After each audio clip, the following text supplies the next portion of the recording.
everyone, it's me again. Are you sick of me yet? I guess not if you're watching this. I'm going to try and keep it quick, but we'll see. I just wanted to talk a little bit about ostomies. As most of you know, I have Crohn's disease, which is a form of inflammatory bowel disease, which is a form of autoimmune disease. If you have no idea what I'm talking about, I will link an annotation to another video I did that kind of explains it, and you can check that out if you want to, or you can continue watching this if you want to learn just specifically about ostomies. A fairly common occurrence among people who have inflammatory bowel disease, bowel cancer, or other bowel-related problems is the placement of an ostomy. And so I just wanted to talk a little bit about my experience of about 2 years with an ileostomy, how it affected me mentally and physically, and also just to talk about ostomies in general, what they are, and different types and what they do. So let's start with the different kinds of ostomies and what they actually are. To start off, an ostomy is made by an incision through the abdomen and through the abdomen muscle, and then having a piece of bowel pulled out through that opening. An ileostomy is when they pull out part of the small bowel, and a colostomy is when they pull out part of the colon or the large bowel. Then there's two more differentiations. There's the endostomy, where the bowel is completely severed in half and they pull out the end. Or what I had was called a loopostomy, and that's where they kind of pull just like a ring, a loop of bowel out, and then instead of completely severing it, they just make a slit and kind of flip it inside out, and then whether it's an end or a loop, it's then sutured in through the skin and the muscle to hold it in place. Once it's pulled out and it's sutured to the outside of the body, the external part of that bowel is then called a stoma. Now the two types of ostomies, like I said, the ostomy, you know, I can't talk in any video. I can't. I don't know what's wrong with me. But, so the ileostomy and the colostomy. Even though they both function a little different, they both have the same purpose of rerouting the digestive system. And it's going to get a little real up in here, so I'm sorry if you're squeamish, forewarning. But so the ultimate purpose is to, instead of having your food going all the way through your bowel and out the anus, it instead goes through your bowel and then out the artificial opening in your abdomen and it'll come out your stoma. Now people with an ostomy wear a special appliance called an ostomy bag or ostomy pouch. It's kept on with special adhesives. It's not dirty. I know it's kind of faux pas to talk about bodily functions like that, but I don't have a problem with it, and most people with Crohn's don't have a problem with it because that's kind of how you just get to be. I'm pretty open about it, so feel free to ask questions. There's no question that I'm not willing to answer, just so you know. But so it's kept on with adhesive, and then it has the bag that goes over it, and there's a whole variety to suit all kinds of needs. And you would just empty the bag in the toilet when the bag is full enough to need emptied, and then you put on a new appliance and a new bag whenever you feel like you need to. The reason an ostomy might be placed, like I said, it's usually because of IBD or bowel cancer. So your doctor might have to remove a large portion of diseased bowel, which leaves you not enough to complete a full digestive tract to get all the way to the end of the body where you would traditionally use to go to the restroom. So you're left with the option of an ostomy. They might just want to give you a temporary ostomy so that a damaged part of your bowel has time to heal and recoup.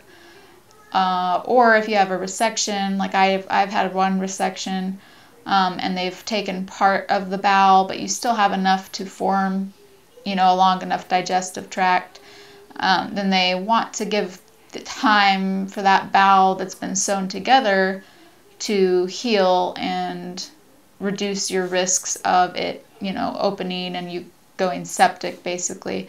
So then they might give you a loop ostomy to let that part of the bowel rest and heal before giving it a chance to function again.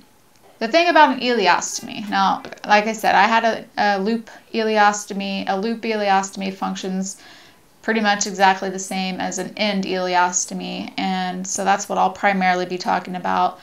But the colon is what's primarily responsible for absorbing our liquids. So the waste that comes out through the stoma of an ileostomy is usually almost like water. It's so thin. Talk to your doctor about finding something to help thicken it. There are some foods that might help. Starchy things like rice and potatoes. Bananas worked really well for me. Marshmallows work really well for some people. But that just helps thicken the output so that it reduces your odds of leaking. But talk to your doctor about maybe something to help slow down your digestion so that you can absorb a little more of the nutrition, the electrolytes, and the liquid. I was on a medication called Lomotil, and it worked pretty well for me. So again, talk to your doctor. They'll probably have some suggestions, and it's kind of a trial and error process because it's not a one product fits all kind of thing. But it's important because most people with ileostomies are going to be dehydrated and possibly suffer electrolyte deficiencies. And that's why I wrote my book called Hydration. That's what prompted me to do it. I had an ileostomy. I was finding that, it was hard for me to stay hydrated.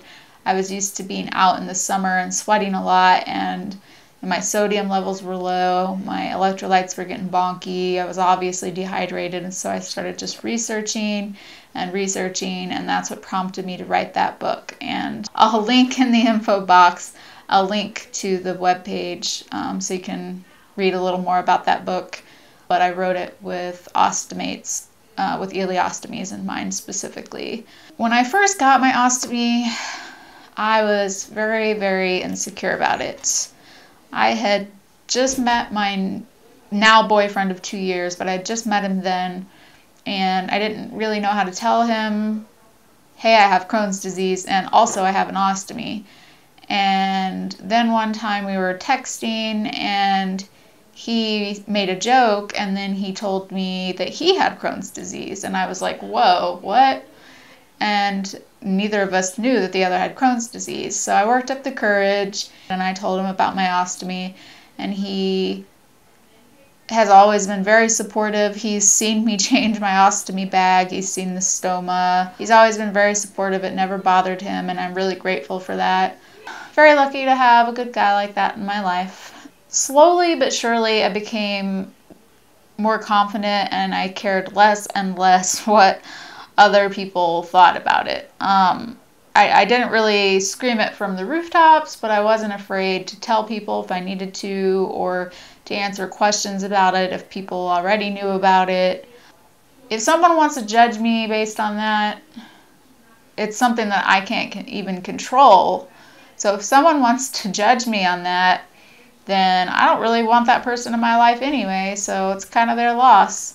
And that's kind of how I think everyone should approach it. If somebody's willing to judge you based on something you can't control, and it's just ridiculous, and you don't need that in your life. So just let it go. It is what it is, and it's their loss. I've since had my ostomy reversed, by the way, but even though I hated it at the time, and I hated it for quite a while, I do feel like I took something away from the experience. I feel like I gained some positivity from it, and I think it did save my life, so I don't regret having it. Ostomies save a lot of people's lives, and it's not anything to be ashamed of. Don't feel ashamed of it. You can't control it. You wouldn't judge somebody for being in a wheelchair, would you? It's kind of the same concept. Like, if you could choose to not have it, I'm sure you would, but, you know, you can't, so you roll with it. It's, don't beat yourself up over something you can't control. Yeah, I did have mine reversed. Here's a picture of me. Is the very first picture of me that I took with my bag exposed.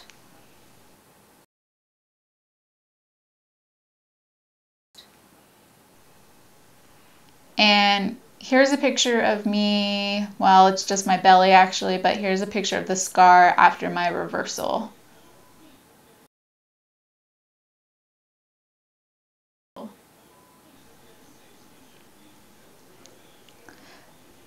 Okay, just to wrap things up, I just want to give a little bit of advice to you, to anyone with an ostomy.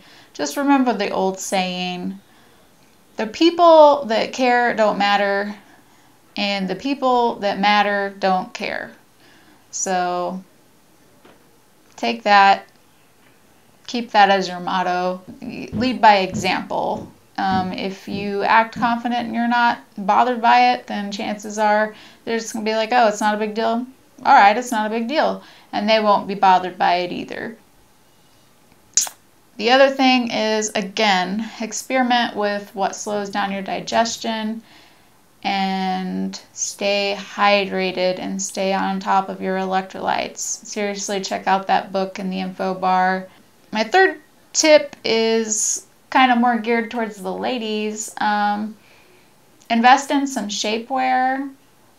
It virtually makes the bag invisible. So I could still wear my leggings, my skinny jeans, snug fitting dresses, things like that.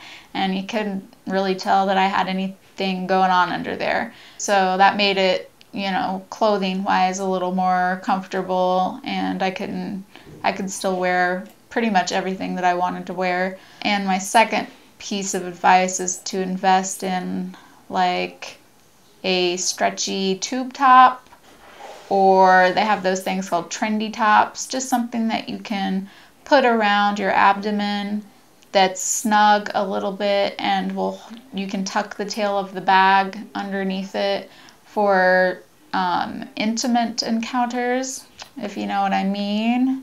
I just found that it helped keep it out of the way, but I mean, if you don't mind it being out and your partner doesn't mind it being out, then rock it. But it kept it out of the way for me, so I just used a tube top. They do sell special lingerie if you want to invest in that. It's pretty pricey though, so I just got creative and I just got a little stretchy tube top, and that's what I used. Last but not least, I would just like to say, you are you. You are not your disease, and you are not your ostomy. Don't let those things define you. They will always be a part of your life, but they're not who you are. So live your life the way you want to live it, the best of your ability, and to the fullest, because that's what really matters. We're all the same. Some of us have to use the bathroom in a bag. Some of us have to use the bathroom in a bowl. Whatevs. And that about wraps it up. So I hope this video was helpful, at least to one person a little bit somewhere. And I will see you guys soon. Bye-bye.